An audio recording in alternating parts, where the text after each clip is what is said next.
sorry, Russian doping story. You got axed. Russian Olympic athletes got busted for doing steroids, and now they're in trouble. The end.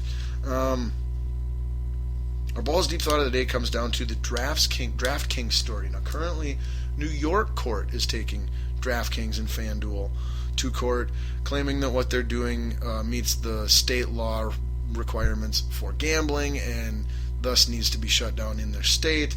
DraftKings still and FanDuel still now fighting for their lives with yet another state to simply conduct their fantasy football business. What are your thoughts on it? Is DraftKings and FanDuel illegal gambling that should not be allowed, period? And if so, what is fantasy football? My issue with it is, of course it's gambling. But just because it's gambling shouldn't necessarily make it illegal. And if there are some sort of, consumer protection measurements and safety precautions set up, and results are legit and in no way, fixed or exploited or manipulated, or there's inside information or anything like that, so long as all the outcomes are honest, who cares? Let people do it. One could argue that it's not a whole lot different than, prohibition, what went on there. People wanted to do it. They found it entertaining. It increased their quality of life, and so they chose to do it anyway, even though legally and morally people had issue with it for whatever reason. Personally, I obviously have no problems with DraftKings, FanDuel, daily fantasy sports as illegal gambling whatsoever. Unless the players are intentionally missing, shots or missing tackles or things like that, or coaches and refs are throwing games, if the integrity of the outcome of the sporting events aren't in question, then what difference should it make if people are willingly putting money into a pool with other people who are doing the same thing? Okay, that's the thing. To me, illegal gambling is where you have a bookie, someone who takes bets, places bets, and the money goes through this person. That's illegal gambling. Okay, when you don't have bookies and things like that, and it's just everybody, it's a game, and you have to pay to play, and then you pick your horses in the race, basically, whatever. And then, payouts are awarded accordingly. It's not evil. It's not bad. It's not harming or hurting anyone.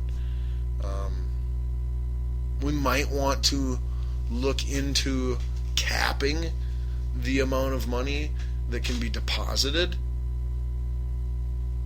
in these, different fantasy draft sites. Also might want to cap, especially cap the entry fee for tournaments, because there are tournaments on FanDuel, and this is where people can get into a problem. There are tournaments on FanDuel and DraftKings where there's only 10 people playing in the tournament. It's you versus 9 other people, but it costs $1,060 to play. The winner gets $10,000. DraftKings gets the other little $200 or whatever that's left over. You got a 10% shot of turning $1,000 into $10,000. And it comes down to knowledge and skill as well as luck.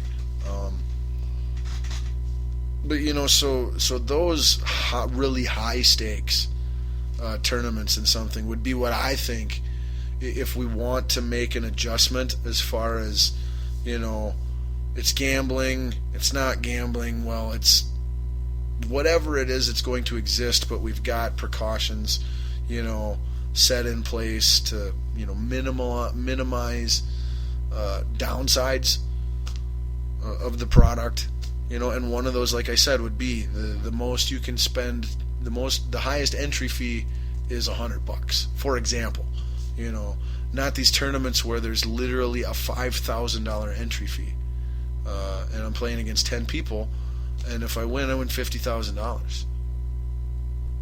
That's where it's getting out of control, and it's dangerous to me. You can put a lot of people, you can get a lot of people into a lot of bad gambling debt in that way. But if you structured all the tournaments into a way where, betting more money, being able to bet more money doesn't increase your odds of winning or the ratio, the payout scale for what you win, things like that, I think that'd be a really good first step, easy way to find the compromise here, because ultimately, bottom line, we can't eliminate the fantasy element from professional sports. It's just stupid to think that we can or to even try. We should be embracing them and working with them and finding out all the different ways that they can benefit all kinds of different people. And that's where we should be at. So hopefully the continued legal processes that DraftKings and FanDuel are going through and will continue to go through, this is not a story that's ending or over by any means. It's still just getting its legs, but that's my take on it as of right now, and maybe we'll revisit it in a future show. Let me know what you think about the current situation of daily fantasy sports or any other topic that we discuss here on the show. Best way to do that is to tweet me at BDST Show. That's the Twitter handle, at BDST Show. You also get all kinds of updates on sports news as I retweet sports news. I tweet my thoughts on live sporting events. It's great, invaluable. It'll be the best $0.00 you ever spent. If Facebook is more your thing, please like and friend me on Facebook. Simply search Scotty-Ball. Again, we come to you here on WNLMradio.com. We're also on YouTube, SoundCloud, the TuneIn app, the Spreaker app. Very soon, hopefully, iHeartRadio. And thanks for tuning into the show tonight and hopefully every week. Until next week, I'm Scotty Ball. You've been listening to Balls Deep Sports Talk, and we'll be back next week. Same Balls Deep times, same Balls Deep platforms. And until then, I am out. Peace.